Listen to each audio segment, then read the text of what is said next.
Assalamualaikum warahmatullahi wabarakatuh. Selamat pagi anak-anak, bagaimana kabarnya hari ini? Ibu harap kalian telah diberikan kesehatan dari Allah Subhanahu wa taala. Baiklah, ini merupakan pertemuan kita yang keempat, yang mana materi pembelajaran pada hari ini itu tentang teori-teori masuknya agama Islam di Indonesia. Nah, sebelum kita memulai pembelajaran pada pagi hari ini, Ibu harap anak-anak sekalian untuk membaca Bismillahirrohmanirrohim agar pembelajaran kita pada pagi hari ini mendapatkan manfaat yang maksimal untuk menambahkan pengetahuan kepada murid-murid sekalian. Baiklah, selanjutnya setelah kita buka pembelajaran kita pada pagi hari dengan bacaan basmalah, Ibu minta kepada siswa sekalian untuk mengabsen kehadirannya dengan cara mengeklik pesan yang telah Ibu sematkan agar Ibu dapat mengetahui kepada anak-anak sekalian tentang kehadirannya pada hari ini. Ibu tunggu waktunya sampai 10 menit dari sekarang. Assalamualaikum warahmatullahi wabarakatuh.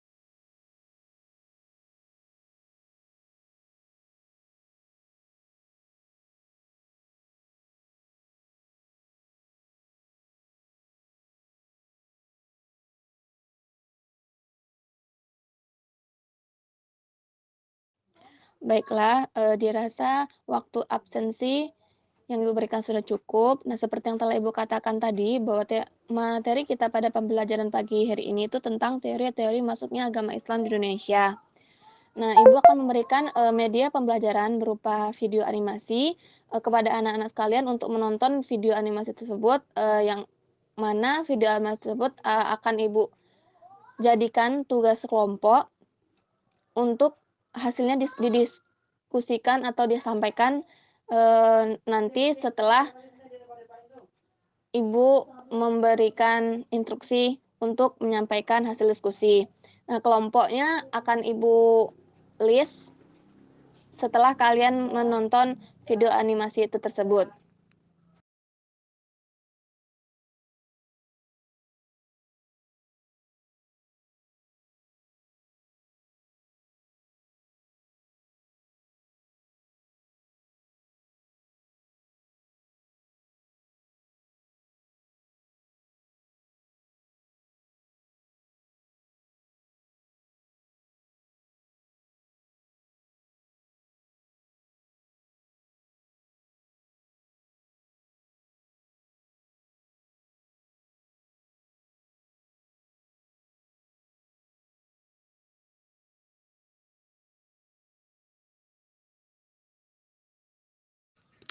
Baiklah, saya akan menyimpulkan teori India atau Gujarat.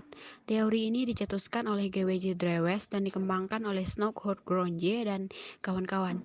Selain itu, teori India atau teori Gujarat ini juga diyakini oleh sejarawan Indonesia Sucipto Wirjosuprato yang meyakini awal mula masuknya Islam di Indonesia adalah melalui India atau Gujarat. Teori India atau Gujarat adalah teori yang menyebutkan bahwa agama Islam masuk ke Indonesia melalui para pedagang dari India Muslim atau Gujarat yang berdagang di Nusantara pada abad ke-13. Para saudagar dari Gujarat yang datang dari Malaka kemudian menjalin relasi dengan orang-orang di wilayah barat Indonesia. Kemudian setelah itu terbentuklah sebuah kerajaan Islam yang bernama Kerajaan Samudra Pasai. Banyak bukti yang menguatkan kerajaan Islam yang bernama Samudra Pasai. Banyak bukti yang menguatkan teori Gujarat ini. Salah satunya adalah makam Malik As-Saleh yang merupakan salah satu pendiri kerajaan Samudra Pasai. Corak dari batu nisan Malik As-Saleh sangat mirip dengan batu nisan yang ada di Gujarat. Bahkan makam salah satu wali Songo yakni makam Maulana Malik Ibrahim juga memiliki batu nisan khas Gujarat seperti makam Malik As-Saleh. Baik Bu, di sini saya perwakilan dari kelompok 4. Saya ingin menyampaikan hasil diskusi dari kelompok kami mengenai teori.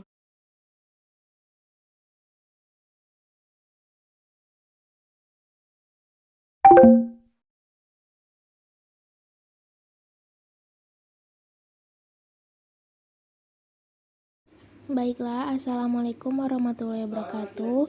Perkenalkan, saya perwakilan dari kelompok 2 akan mempresentasikan yang berjudul dari teori Arab. Nah, kemudian pada teori Arab ini merupakan suatu teori Islam yang menyebutkan bahwa Islam masuk ke Indonesia langsung dari Arab pada masa kekhalifahan. Teori ini didukung oleh J.C. Vandler hingga Buya Hamka atau Abdul Malik Karim Amrullah. Nah, pada bukunya yang berjudul Sejarah Umat Islam terbit pada tahun 1997, Buya Hamka ini menjelaskan bahwasannya bukti-bukti masuknya agama Islam di Indonesia. Bukti yang dimaksudkan oleh Buya Hamka ini berupa sumber dari naskah kuno Cina yang menyebutkan bahwa sekelompok bangsa Arab yang bermukim di pesisir barat Pulau Sumatera pada tahun 625 Masehi. Selain itu juga, kawasan tersebut pada saat itu merupakan kawasan kerajaan Sriwijaya. Juga ditemukan batu nisan yang bertuliskan nama Syekh Rukunuddin yang wafat pada tahun 672 Masehi. Teori ini juga didukung oleh T.W. Arnold yang menyatakan bahwasannya pada masa itu bangsa Arab merupakan bangsa yang dominan dalam perdagangan di Nusantara. Kemudian mereka menikah dengan warga pribumi dan berdakwah di Nusantara. Baiklah, sekian penjelasan dari kelompok kami. Assalamualaikum warahmatullahi wabarakatuh. Kenalkan, saya Maria Febrianti dari kelompok 3 yang akan membacakan teori masuknya Islam, yakni teori Persia. Teori yang menyatakan bahwa asal mula Islam masuk ke Indonesia dari negara Persia yang sekarang bernama Iran adalah teori yang didukung oleh Hussein, Jajadiningrat dan Umar Amir Hussein. Jajadiningrat berpendapat bahwa teori Persia ini selaras dengan asal mula masuknya Islam ke Indonesia. Hal ini dikarenakan menurut Jajadiningrat ini kebudayaan Islam di Nusantara memiliki banyak kesamaan dengan kebudayaan Islam di Persia. Salah satu contoh kebudayaan Islam di Nusantara yang mirip dengan kebudayaan Islam di Persia adalah kaligrafi yang ada di makam batu nisan di Nusantara. Ada pula beberapa ritual keagamaan seperti tabot di daerah Bengkulu dan tabui di daerah Sumatera Barat yang hampir sama persis dengan ritual keagamaan di Persia yang diadakan setiap tanggal 10 bulan Muharram. Akan tetapi, seperti yang kita ketahui, aliran Islam di Persia merupakan aliran Islam Syariah, sedangkan aliran Islam yang berkembang di Indonesia adalah aliran Sunni, sehingga teori Persia ini dianggap kurang relevan dengan fakta yang ada. Sekian dan terima kasih.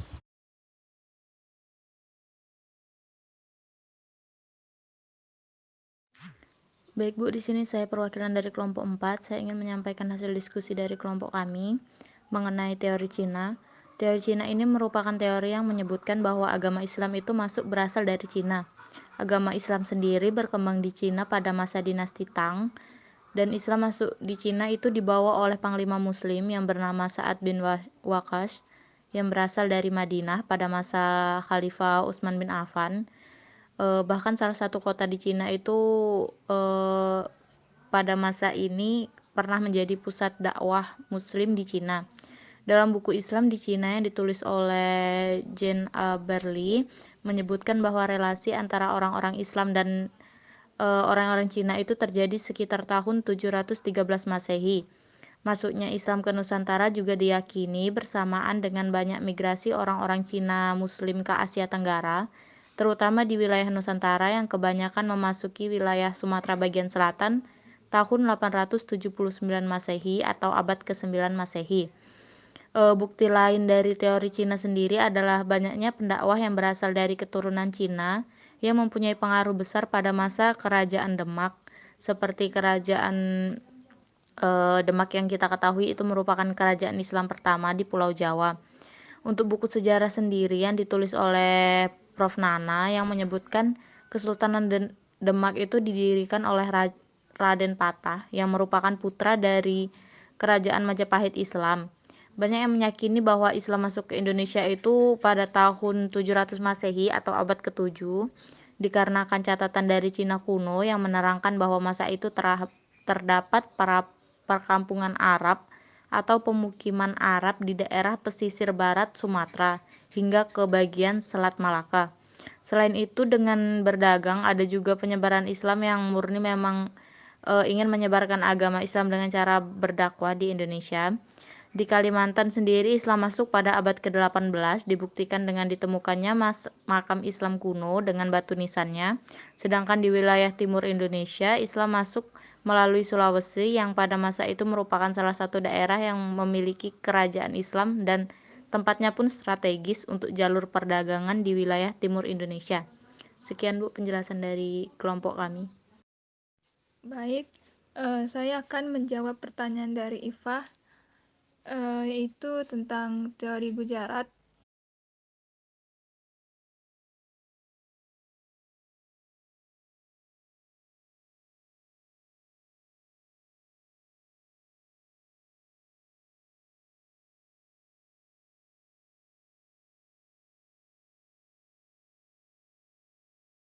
Samudera Pasai, yaitu Malik. Baik, saya akan menjawab pertanyaan dari Ifah, yaitu tentang teori Gujarat. Buktinya itu batu nisan Sultan Samudera Pasai, yaitu Malik As-Saleh tahun 1297 memiliki corak khas Islam Gujarat. Catatan Marco Polo, warna tasawuf pada aliran Islam yang berkembang di Indonesia. Adapun yang kedua itu teori Persia. Buktinya itu kesamaan budaya antara Islam Persia dengan Islam Nusantara seperti peringatan Asyura dan peringatan Tabut, kesamaan ajaran Sufi, penggunaan istilah Persia untuk mengeja huruf Arab, kesamaan seni kaligrafi pada beberapa batu nisan, maraknya aliran Islam Syiah khas dari Iran pada awal masuknya Islam di Indonesia. Yang ketiga itu adalah teori Arab atau teori Makkah. Buktinya itu abad ke-7 Masehi di wilayah pantai timur Sumatera terdapat perkampungan Islam khas Bani Umayyah. Mazhab yang populer kala itu di Samudra Pasai khusus adalah mazhab Syafi'i yang populer di Arab dan Mesir. Penggunaan gelar Al-Malik kepada raja-raja kerajaan Samudra Pasai yang lazim ditemukan pada budaya Islam di Mesir. Adapun yang terakhir itu ada teori Cina. Adanya perpindahan orang-orang Muslim dari Canton, Cina ke Asia Tenggara, khususnya Palembang abad ke-879 Masehi. Adanya masjid tua berarsitektur Cina di Jawa. Raja pertama Demak yang berasal dari keturunan Cina atau Raden Patah. Gelar Raja-Raja Demak yang ditulis menggunakan istilah Cina. Catatan dari Cina yang menyatakan bahwa pedagang Cina yang pertama kali menguasai pelabuhan-pelabuhan di Nusantara. Sekian jawaban dari saya. Kembali kepada Ibu.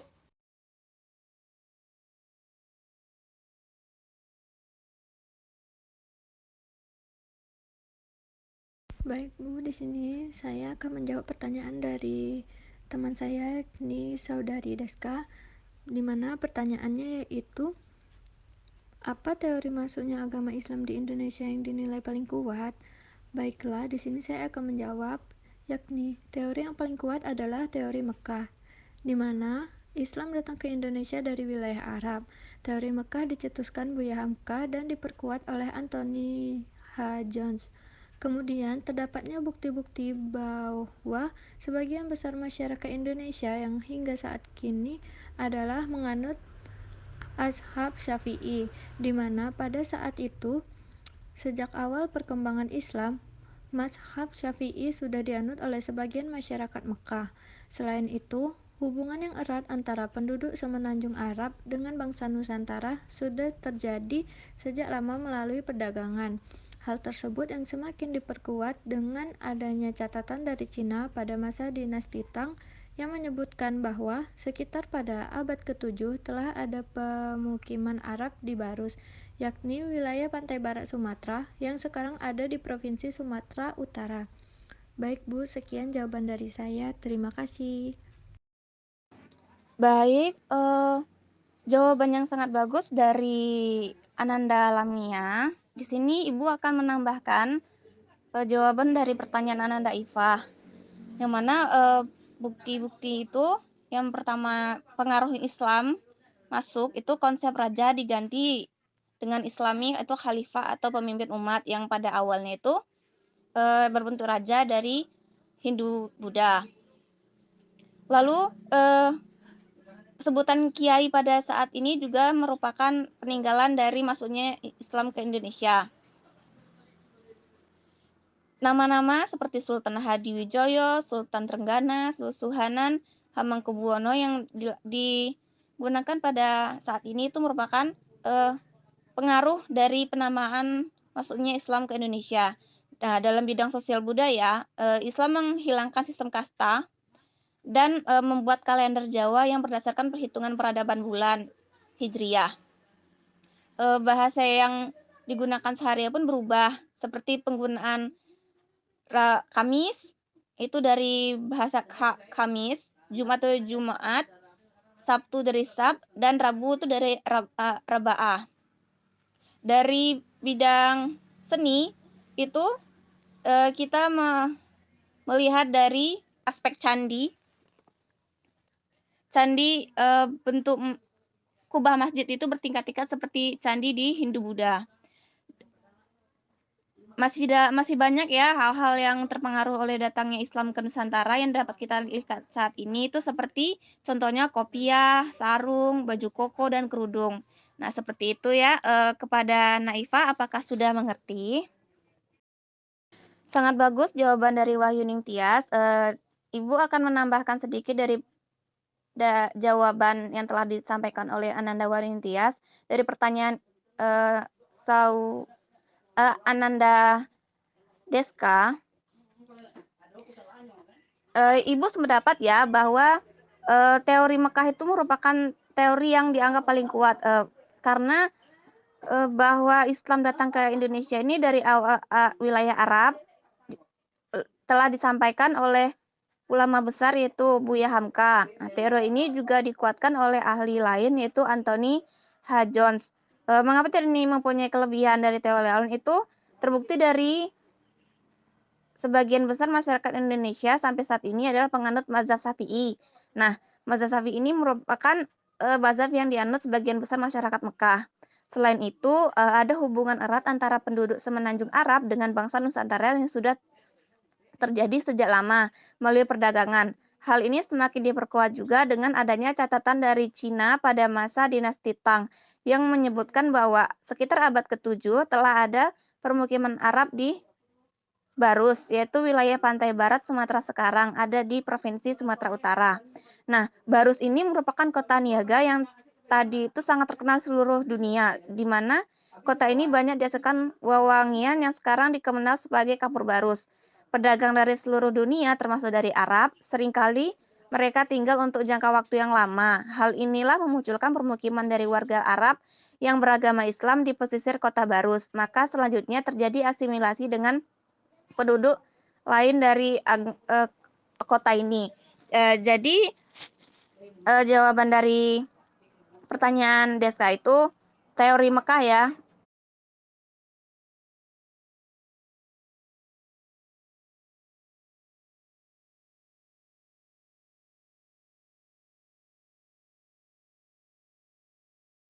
Di mana agama Islam telah berkembang di Cina pada masa dinasti.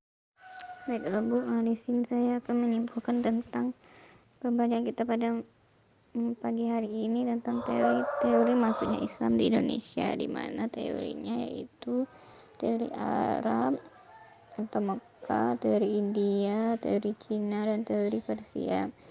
Teori Arab itu menjelaskan bahwa teori Islam masuk ke Indonesia langsung dari Arab pada masa kekhalifannya. Sedangkan dari teori India itu agama Islam masuk ke Indonesia itu melalui para pedagang dari India Muslim atau Gujarat yang berdagang di Nusantara pada abad ke-13. Teori Persia menyatakan bahwa asal mula Islam masuk ke Indonesia itu dari negara Persia. Terus pada teori Cina itu menjelaskan bahwa teori maksudnya ajaran agama Islam ke Indonesia itu berasal dari Cina, di mana agama Islam telah berkembang di Cina pada masa dinasti Tang.